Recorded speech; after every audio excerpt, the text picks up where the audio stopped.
यह कहानी एक दिव्यांग राजा की है जिसके राज्य में कोई भी परेशानी या समस्या नहीं थी। सभी लोग उस राजा से बहुत खुश थे और ऊपर वाले से धन्यवाद करते थे कि इतने अच्छे राजा को उनके जिंदगी में भेजे हैं। वह राजा दिव्यांग था, उनकी एक आंख नहीं थी और एक पैर नहीं था, लेकिन फिर भी राजा को इस बात का कोई मलाल नहीं था। लेकिन राजा अपने महल के गलियारों में घूमते हुए अपने पूर्वजों की लगी तस्वीर को देख रहा था और सोच रहा था कि मेरे पिताजी इतने शूरवीर थे। उनके पिताजी इतने शूरवीर थे। हमें इतने शूरवीर खानदान में जन्म लेने का मौका मिला। यह ऊपर वाले का धन्यवाद है। राजा ने सभी चित्र को देखते हुए आखिरी चित्र तक पहुंचा और फिर उस खाली जगह को देखा तो वह चिंता में पड़ गया, क्योंकि उसे मालूम था कि अब यहाँ जो तस्वीर लगेगी वह उसी की लगेगी। लेकिन राजा को इस बात की चिंता नहीं थी कि वह मर जाएगा। चिंता इस बात की थी कि वहाँ जो पेंटिंग लगेगी वह कैसी लगेगी।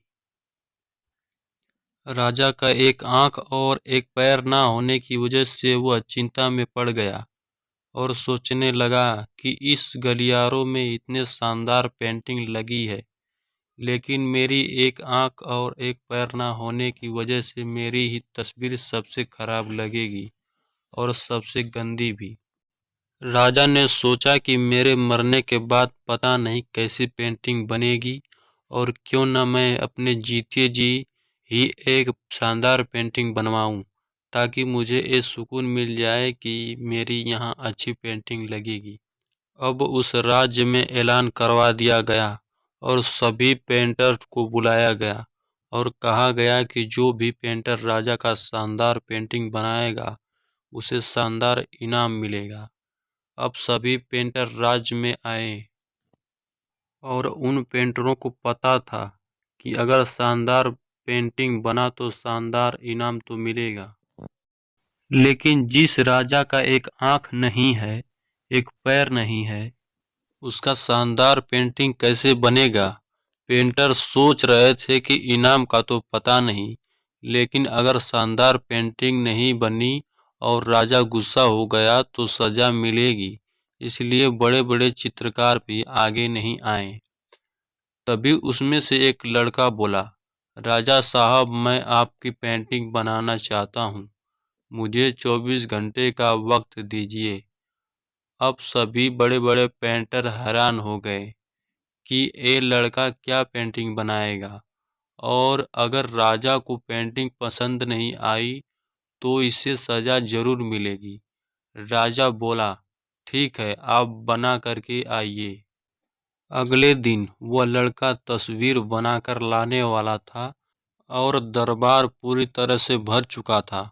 लोग दूर दूर से ये देखने के लिए आए थे कि वह लड़का कैसा पेंटिंग बनाकर लाएगा। आप सोच रहे होंगे कि उस राजा की क्या पेंटिंग बनी होगी, जिसकी एक आंख नहीं है और एक पैर नहीं है। कैसा पेंटिंग बना होगा। उस तस्वीर में लड़के ने उस राजा को एक घोड़े पर सवार किया था। एक साइड में उस राजा का एक पैर दिख रहा था और दूसरा तीरंदाजी करते हुए निशाना लगा रहा था, और निशाना लगाते वक्त एक आंख बंद हो जाती है और उस लड़के ने उस राजा की वहीं आंख बंद कर दी थी जो राजा के पास नहीं थी। इस तरह से उस लड़के ने राजा को निशाना लगाते हुए घोड़े के ऊपर सवार दिखाया, जिससे एक आंख बंद और एक ही पैर दिखाया, और इतना शानदार पेंटिंग बनाया था कि वह अब तक की सबसे सर्वश्रेष्ठ पेंटिंग थी। उस लड़के के सामने भी चुनौती थी, संकट था, लेकिन उसने सकारात्मक का साथ नहीं छोड़ा। जिंदगी में आप जिस भी मुकाम पर हो, जिस भी संकट में फंस जाएं, जिस भी स्थिति में हो, अगर आपने सकारात्मक का साथ कभी नहीं छोड़ा तो यकीन मानिए आप उस संकट से बाहर निकल आएंगे। जिंदगी में उम्मीद का साथ मत छोड़िए, क्योंकि जिसने उम्मीद का साथ छोड़ दिया तो फिर जिंदगी उसका साथ छोड़ देती है। हर पल सकारात्मक रहिए, खुश रहिए ऊपर वाले के आशीर्वाद के साथ। और अपनों के प्रेम के साथ। अपनी अच्छी और सच्ची मेहनत के साथ कर दिखाओ कुछ ऐसा कि दुनिया करनी चाहे आपके जैसा।